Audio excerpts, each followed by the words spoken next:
Uprkos stalnoj brizi, Aleksej, najmlađe dete i prestolonaslednik ruskog imperatora Nikolaja II. Romanova, pao je sa konja. Situacija je bila dramatična.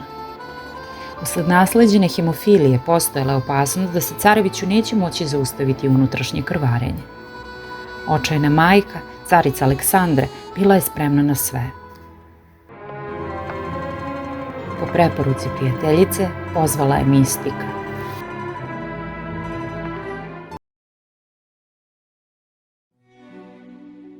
Grigorije Jefimović Raspućin je rođen 1869. u selu daleke Tobolske gubernije u Rusiji.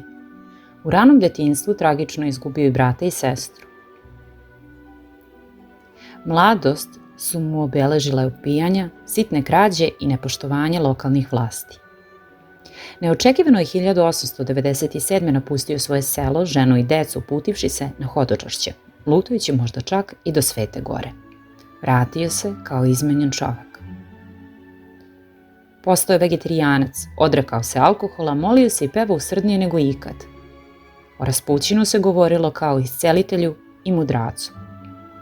Prijateljstvo s arhimandritom Teofanom, čudno ponašanje i harizma otvorili su mu vrata visokog društva Sankt Peterburga,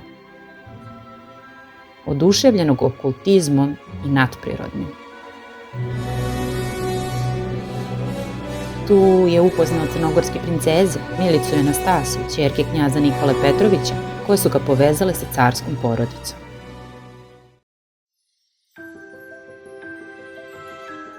Bilo kroz molitvu, hipnozu, emocionalno opuštanje, možda uz upotrebu pijavica ili prosto zabranu aspirina,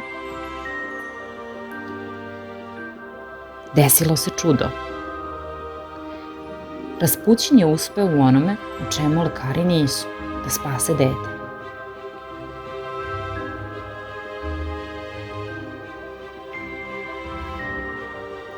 Raspućin je zadobio neograničeno poverenje carske porodice, postavši njihov prijatelj, njihov božji čovek. Iako nije bio potpuno nepismen, Raspućin je imao veoma ograničeno obrazovanje. Međutim, imao je jaku intuiciju, harizmu i umeće manipulacije. Dok je car bio na frontu, carica je prema Raspućinovim savjetima uticala na imenovanje i smenjivanje ministara i generala. Moć Raspućina i uticaj na cara postali su ogromni, što se nije dopadalo ni crkvi, ni delu aristokratije. Raspućinova prisnost sa carevom decom, a posebno pristup devojkama u spavačicama, izazivala veliku nelagodu kod nekih dvorjana. Raspućin je propovedao da fizički kontakt sa njim ima pročišćavajuće dejstvo, pa je održavao ljubavne veze sa raznim ženama iz svih slojeva društva.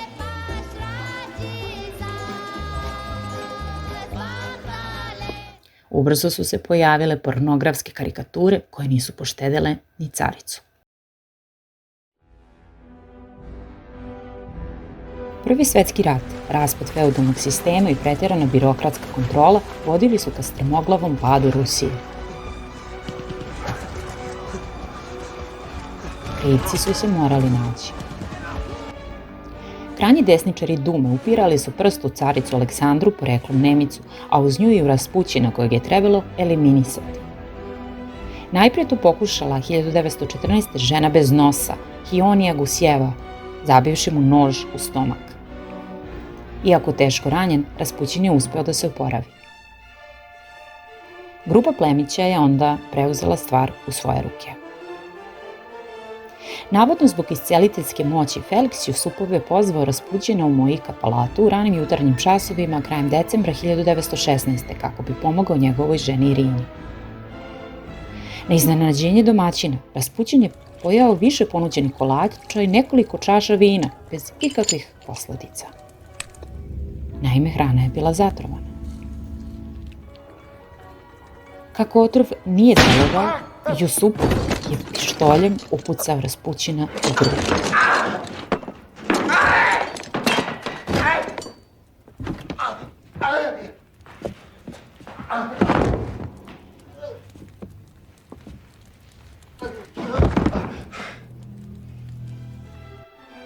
Ubeđen da ga je ubio, Jusupov se vratio nakon par minuta.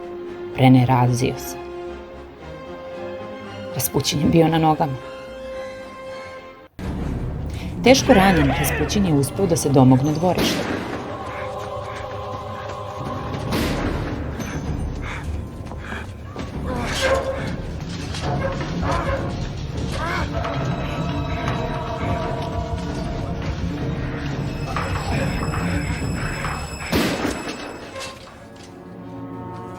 Pošto su ga dokrajčili, zaverenici su Raspućinovo telo bacili u malu Nelu.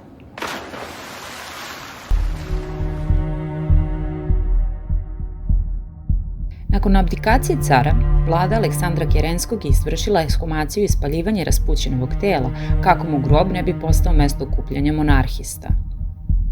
Iz sibirskog blata do zlatnih dvorana, Raspućin je bio čovek koga su neki zvali svecem, a drugi čudovištem. Ubili su ga da spasu carstvo, ali on je bio samo posledica, ne i uzrok njegove propasti.